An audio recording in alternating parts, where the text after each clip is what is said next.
नमस्कार, स्वागत है आप सभी का एग्जामशाला के यूट्यूब चैनल पर। मेरा नाम है हिमांशु और आज है 14 अक्टूबर। तो चलिए डिस्कस करते हैं आज के current affair MCQ. Current affair MCQ start करने से पहले हम लोग चर्चा करेंगे आज के दिन क्या है खास। तो आज के दिन आपको याद रखना है, आज है वर्ल्ड स्टैंडर्ड डे।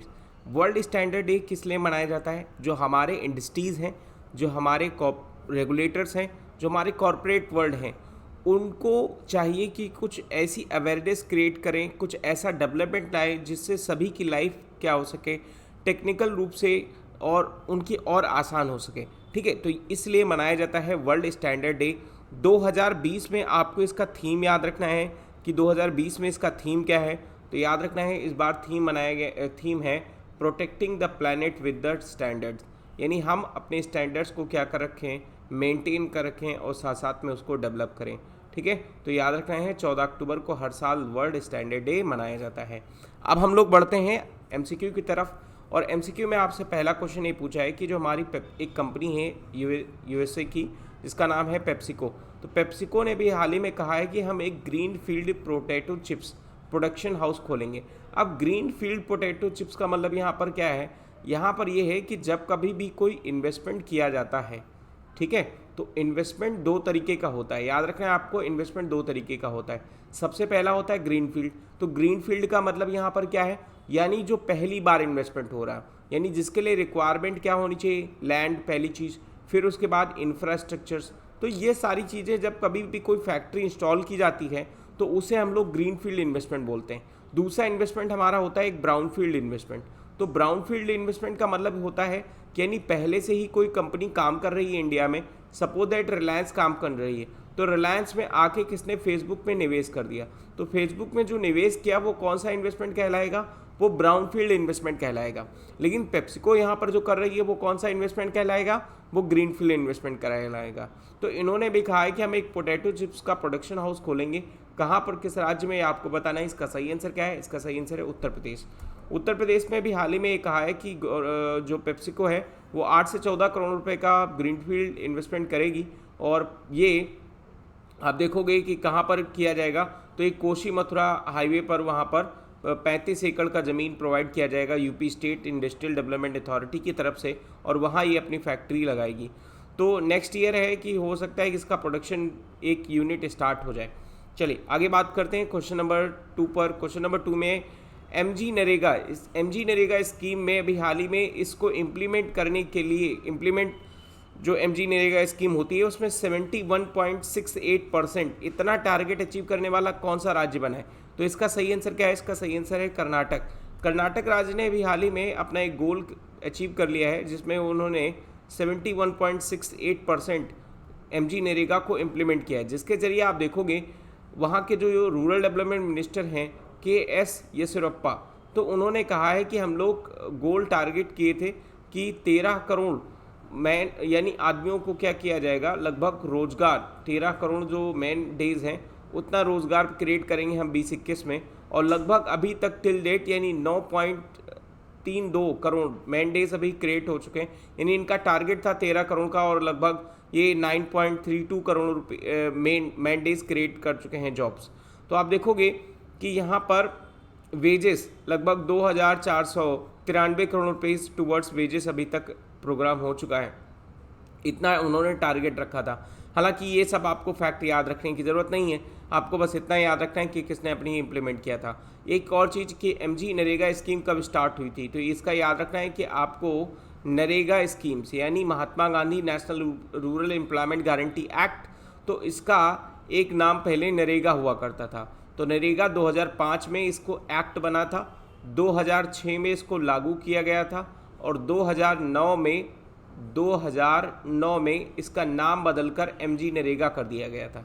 ठीक है, तो एमजी नरेगा स्कीम याद रखना है। इसमें लोगों को क्या 100 डेज का लगभग रोजगार मिलता है, 120 दिन का, है ना, 100 से 120 दिन का रोजगार मिलता है और इस 120 दिन के रोजगार में उन्हें काम कराया जाता है रूरल या अर्बन एरियाज़ में। तो इसमें यहाँ पर याद रखिएगा।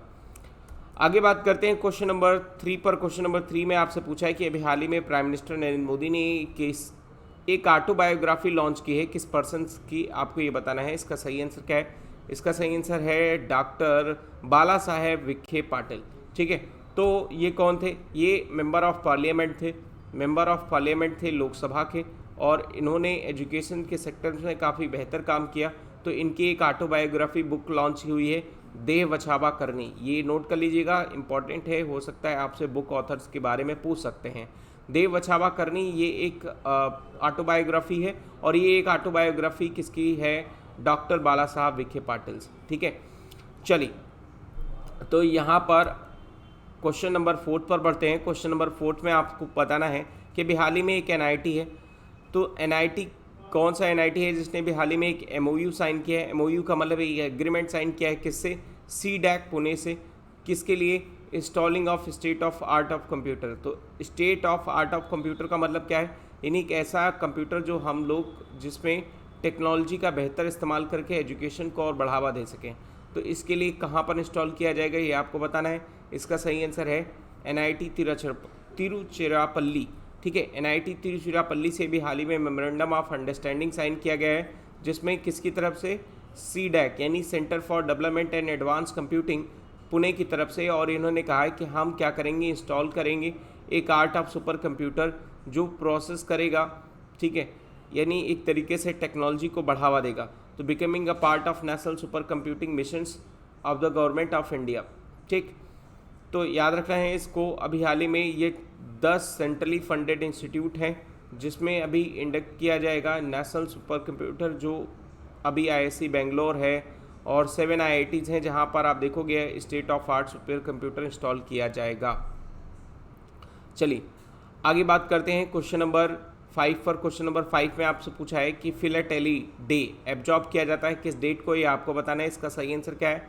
इसका सही आंसर आपको याद रखना है, ये हर साल 14 अक्टूबर को मनाया जाता है। 13 अक्टूबर को यहाँ पर मनाया जाता है। 13 अक्टूबर को हर साल क्या किया जाता है? फिलाटेली डे मनाया जाता है। तो 13 अक्टूबर को जो फिलाटेली मनाया गया, ये किस लिए मनाया जाता है? फिलाटेली को हम लोग समझते हैं सबसे पहले स्टडी ऑफ पोस्ट स्टाम्प, यानी जो स्टाम्प होते हैं उनकी स्टडी करना, ये क्या होता है? फिलाटेली डे होता है। और इसमें क्या होता है कि हम लोग कलेक्शन करते हैं किस चीज़ को?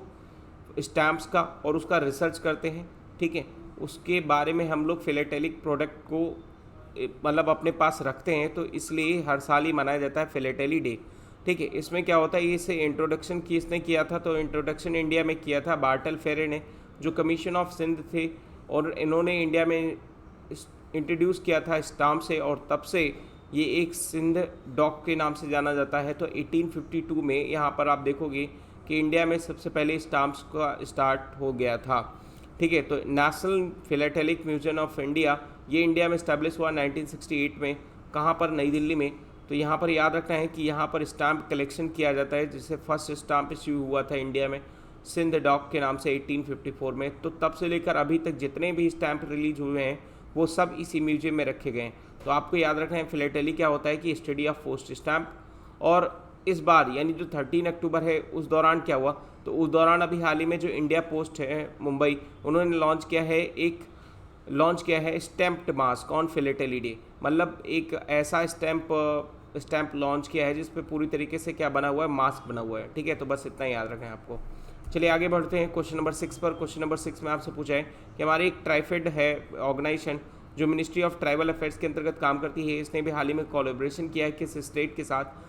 Federation and IIT Kanpur will be launching the tech for tribal initiative 13 October को लॉन्च किया गया। तो इसका सही आंसर क्या है? इसका सही आंसर है छत्तीसगढ़। छत्तीसगढ़ राज्य ने अभी हाल ही में एक एग्रीमेंट साइन किया है जो काम करेगा किस पर? टेक फॉर ट्राइबल्स पर। इसका एम होगा पूरी तरीके से हम डेवलपमेंट लाएं किस पर? ट्राइबल के लिए, और वो फोकस करता है किस पे? एंटरप्रेन्योर्स के लिए, मतलब जो ट्राइबल हैं, ट्राइबल कम्युनिटी है, उनके डेवलपमेंट के लिए, उनके एंटरप्रेन्योरशिप्स के लिए, उनकी सॉफ्ट स्किल को कैसे बढ़ाया जाए, उनमें आईटी इंडस्ट्रीज़ को किस तरीके से डेवलप किया जाए, एसएचजी यानी सेल्फ हेल्प ग्रुप्स को किस तरीके से ऑपरेट किया जाए, है ना, वन धन केंद्र ये किस तरीके से इस्टेब्लिश किया जाए। तो ये सारे इनिशिएटिव टेक फॉर ट्राइबल्स को लिए जाएंगे और छत्तीसगढ़ सरकार में ऐसा इम्प्लीमेंट किया गया। तो इस इनिशिएटिव के अंतर्गत ट्राइफेड ने टाई अप किया है कुछ इंस्टीट्यूट के साथ, जिसमें आईआईटी कानपुर है, आर्ट ऑफ लिविंग सेंटर है जो श्री रविशंकर का है, बेंगलोर मतलब टीआईएस है, मुंबई है, किस भुवनेश्वर यहाँ पर ये इंस्टीट्यूट हैं, तमिलनाडु का सृजन राजस्थान। तो ऐसे इंस्टीट्यूट हैं जो कोलैबोरेट करेंगे और टेक फॉर ट्राइबल में काफ़ी कॉपरेशन करेंगे। तो ये अभी हाल ही में कंडक्ट किया जाएगा, सिर्फ वो जो टेक फॉर ट्राइबल्स स्कीम है, कुछ ट्रेनिंग कई राज्यों में और भी चलाई जाएगी, जैसे छत्तीसगढ़ है, केरला है, कर्नाटक है, महाराष्ट्र, उड़ीसा, तमिलनाडु और राजस्थान। इन राज्यों में भी ये प्रोग्राम आगे चलाया जाएगा। आगे बात करते हैं क्वेश्चन नंबर 7 पर। क्वेश्चन नंबर 7 में आपसे पूछा है कि वर्ल्ड अथॉरिस्ट डे यहाँ पर कब ऑब्जर्व किया जाता है, आपको बताना है। तो इसका सही आंसर क्या है? वर्ल्ड अथॉरिस्ट डे ऑब्जर्व किया जाता है 12 अक्टूबर को। और इसका इस बार का थीम क्या है, ये आपसे पूछा है, तो आपको थीम बताना है इस बार का। तो थीम याद रखना है आपको, टाइम टू वर्क। ठीक है, टाइम टू वर्क इस बार का थीम है। तो वर्ल्ड अथॉरिस्ट डे ये किस लिए मनाया जाता है? तो क्योंकि इस दिन हम अवेयरनेस क्रिएट कर सकें इस बीमारी के बारे में। ये होता क्या है कि जो हमारे जॉइंट्स होते हैं या जो टिश्यूज़ होते हैं, मतलब जॉइंट्स का मतलब जैसे आपने देखा होगा कि आपकी नी है, ठीक है, तो आपकी जो नी है उस पर कभी भी जॉइंट बहुत पेन होता है। जो आपके टिश्यूज़ होते हैं जहाँ पर जॉइंट्स होते हैं वो काफ़ी पेन करते हैं। तो ये ऐसा क्या कब होता है, ये आप देखोगे कि कॉमनली जो एडल्ट एज होती है वहाँ पर ये बीमारी इफ़ेक्ट करती है। तो इसमें आप देखोगे कि ये बीमारी खासकर जो मल्टीपल जॉइंट्स होते हैं वहाँ पर बहुत ज़्यादा पेन होता है।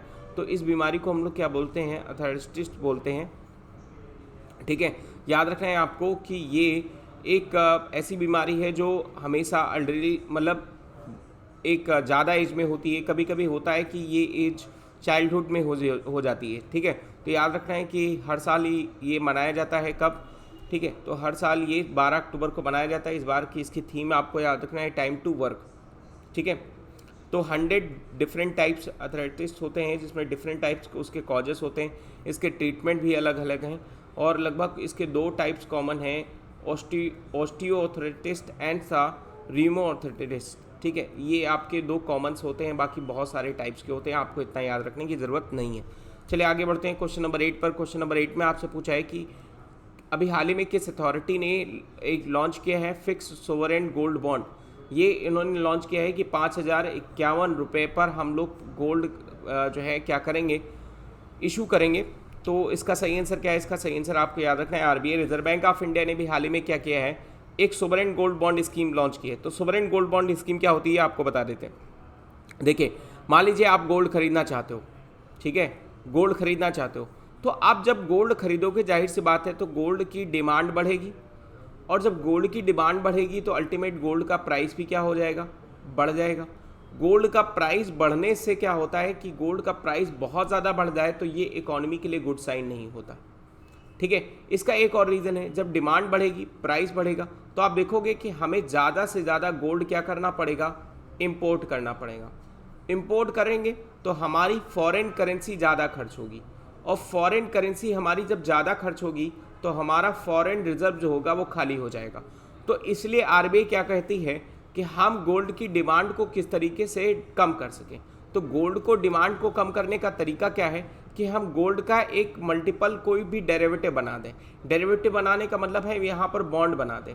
तो जितने का आप गोल्ड है उसी पैसे का जो है लगभग आप 1 ग्राम गोल्ड 1 ग्राम जो है बॉन्ड खरीद सकते हो। तो मान लो आपके पास 5,000 रुपये हैं, 5,051 रुपये हैं, तो आप उतने का 1 ग्राम का बॉन्ड खरीद लो। ये बॉन्ड आपके पास आरबीआई में जमा हो जाएगा। क्या होगा कि आपको 1 साल 2 साल बाद जब इसका लिमिटेशन होगा तो उस लिमिटेशन के बाद आपको क्या मिलेगा, इंटरेस्ट मिलेगा। इवन आप देखोगे 7 से 8% जो इंटरेस्ट मिलता है वो आपको सोवरेन गोल्ड बॉन्ड स्कीम में मिलेगा। अब यहाँ पर आप समझिए एक बात, जैसे आप गोल्ड खरीदते हो तो यहाँ पर आप गोल्ड खरीदने में आपको कोई इंटरेस्ट मिलता है? जी नहीं, लेकिन आरबीआई आपको क्या दे रही है, बॉन्ड पर इंटरेस्ट दे रही है। तो जब बॉन्ड पर इंटरेस्ट दे रही है तो इसका मतलब क्या है कि आरबीआई चाहती है कि गोल्ड की जो डिमांड है इंडिया में काफ़ी कम हो जाए। इंडिया में गोल्ड की डिमांड बहुत ज़्यादा होती है, इसलिए आरबीआई को चिंता होती है कि जब गोल्ड की डिमांड अगर बढ़ती है तो हमारा इंपोर्ट भी बढ़ जाता है और इससे हमारा फॉरेन करेंसी जो होता है वो काफ़ी कम हो जाता है। तो याद रखना है, इसको आरबीआई ने भी हाल ही में लॉन्च किया है। आप चाहें तो आरबीआई की वेबसाइट से या फिर किसी भी बैंक में जाकर सोवरेन गोल्ड बॉन्ड्स को क्या कर सकते हैं, परचेज कर सकते हैं। चलिए आगे बढ़ते हैं क्वेश्चन नंबर 9 पर। क्वेश्चन नंबर 9 में आपसे क्या पूछा है कि किस राज्य ने भी हाल ही में लॉन्च किया है क्या, ट्री ट्रांसप्लांटेशन पॉलिसी। तो इसका सही आंसर क्या है? इसका सही आंसर है दिल्ली।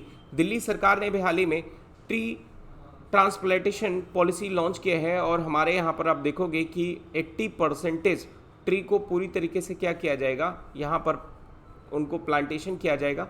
डेवलपमेंट प्रोजेक्ट जो होंगे अगर कहीं पर भी चलाए जा रहे हैं, मतलब जैसे मान लो कोई एरिया है जहाँ पर पेड़ बहुत ज़्यादा है, तो यहाँ पर अगर कट कर दिए गए तो उसका आपको मालूम है कि 80% आपको पेड़ दूसरी जगह पर क्या करना पड़ेगा, लगाना पड़ेगा। यानी additional 10% samplings planted the compulsory plantations, मतलब यहाँ पर है अगर कोई कंपनी किसी भी जगह पर लगा रही तो उसको 10% वहाँ पर क्या दिया जाएगा, कंपल्सरी प्लांटेड, उसको एडिशनल लगाने पड़ेंगे। अगर मान लो उसने 100 पेड़ काटे तो उसको 110 क्या करने पड़ेंगे, वहाँ पर प्लांटेशन करने पड़ेंगे।